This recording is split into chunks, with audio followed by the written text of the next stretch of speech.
Alright, welcome back to part 3 of the Banjo Kazooie playthrough. Alright, obviously last time I ended up not having all my Mumbo pieces, or Mumbo tokens, or whatever you wish to call them. So, I'll just have to go get the rest of them.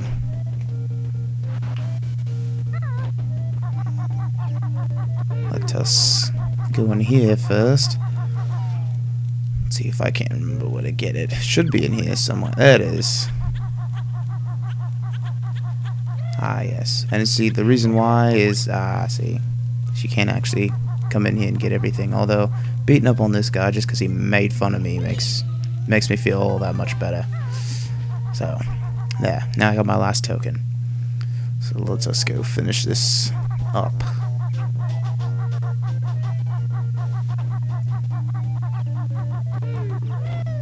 Alright, so this is Mumbo, if I, haven't clarified that already. But you simply come in here once you have all of your Mumbo tokens indicated by those signs there, and you'll be able to use Mumbo's magic by simply stepping on his switch and pressing B. And he will always transform you. So these transformations are actually all different within each level. So yes, there actually is a different Mumbo house in each level. And you have to get more Mumbo tokens, unfortunately. Although it does crack me up, because not only does he sound like this when he walks, but he makes little funny noises just like he used to. Now, you're thinking, what's the point of an ant? I mean, honestly, there is no true point of an ant, other than making funny little noises and stuff when he walks. He honestly, there's no abilities you can do with this ant. All you can do is move and jump. So there's no true use for this ant. And be careful, because there are enemies later on in this level that can hurt you. And obviously, seeing as you're an ant, you can't hurt them, unfortunately. Yes. And their excuse is, and there you go, there's your 100th sound note. Ah, crap. Ah, crap. Let's try this again. Anyway, well, so now I got all my 100 sound notes, and I can use them to, well, open up doors. At least that's the original intention for these sound notes, is to be able to open up all the doors. So, obviously, these ants, it's just a stupid excuse, but they want your shorts and your backpack and things of these. It's just, there we go, and there's the exit. So there's not much up here. Be very careful not to drop down there. It's easy to drop down there. You can actually not. Oh yeah, depends. You can climb that a little bit, but there we go. And unfortunately, you don't get no dance, obviously. So you only get that jaunty tune when you've gotten every single puzzle piece. Now the cool thing about this is, look, no death. You can't get hurt from jumping at high heights. And actually, it would have been easier to come in here and get that too. And some transformations you can't go underwater, but fortunately he's an ant and he can, for some strange reason, breathe underwater, because ants are apparently the strongest thing in the world and they can breathe underwater. But all that aside, I highly recommend you stay in ant form, only because, remember earlier how I found that one puzzle piece, right? Well, I need to get it.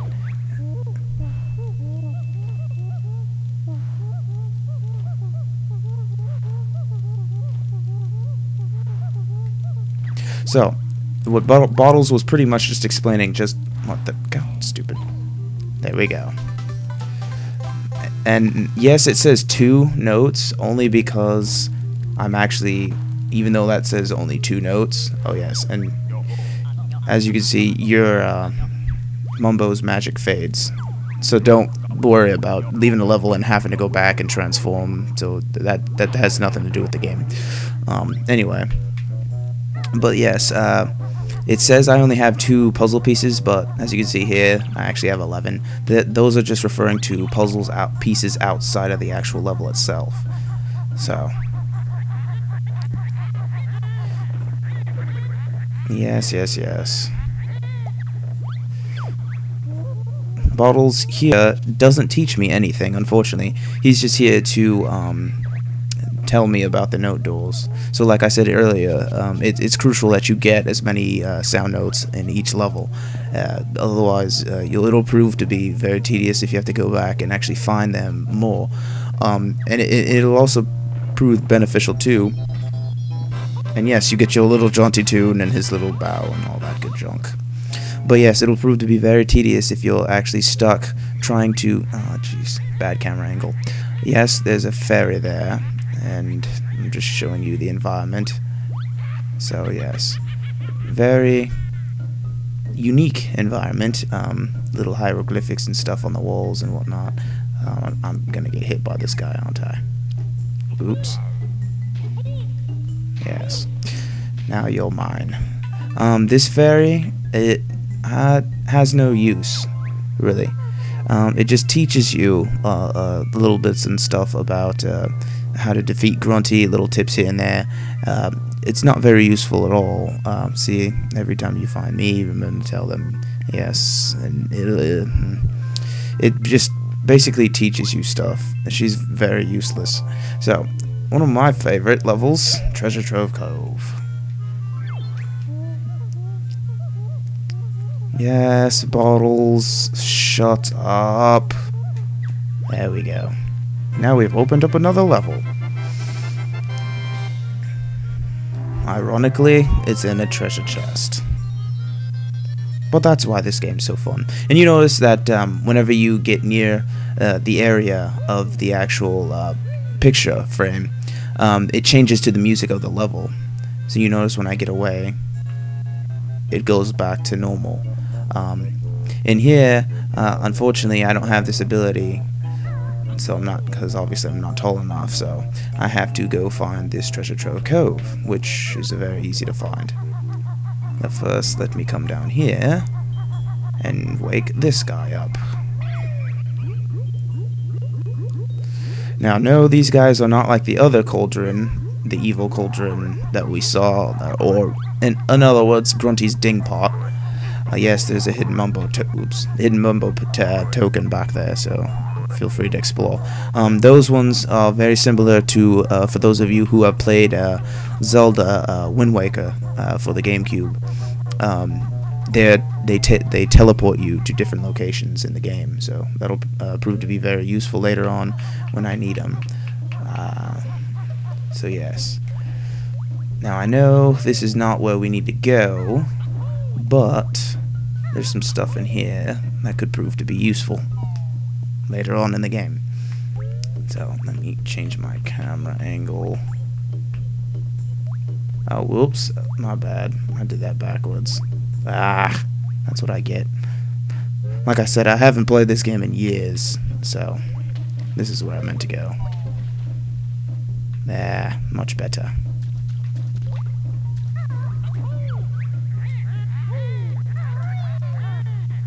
There we go. So, remember this guy? No, that's not where you transport from the other one, because that would be very stupid. But this guy, he obviously from the color change, he goes to a different location. So, might as well just get it done and out of the way, and then that way I don't have to worry about it later. Yeah, so then you come over here and give this guy a beating.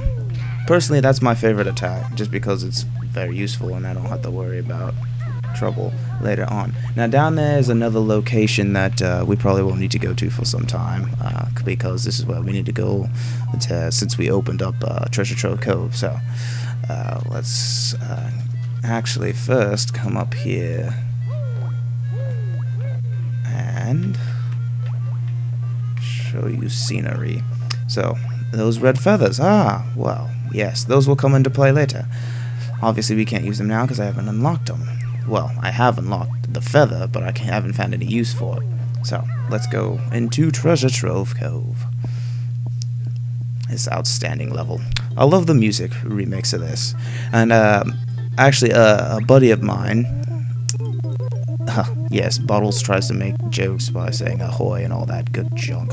So, new enemy introduced is the crab. And for these guys, there's two attacks. No, you don't have to do the ground pound move for that. Mostly because if you just do that the first time, then it's an instant KO.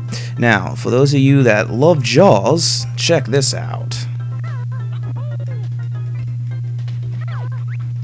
Yes, and I warn you to hit button mash B to your best ability. Ah, crap. But yes. And it's actually funny because it actually plays the Jaws music. No, he can't hit me right there, but he will come back. As long as you are in the water, he will come to you. So I forget his name. His name escapes me.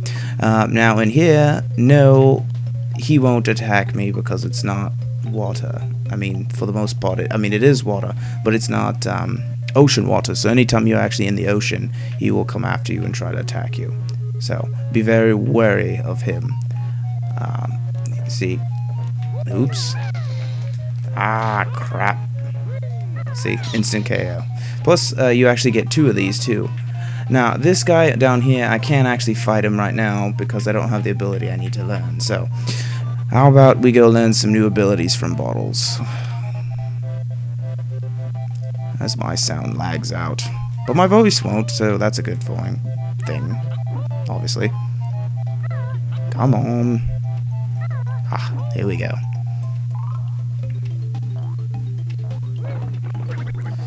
There we go. Now we can use the shock jump. It's an odd name. And you'll love how this works out, just because the way Kazooie does this is just hilarious. Camera angle.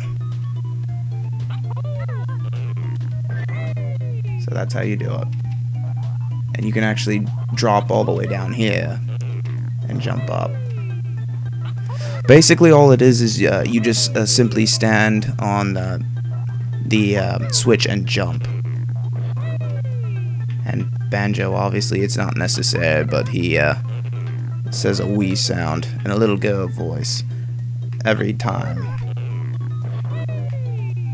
And now the talking feather.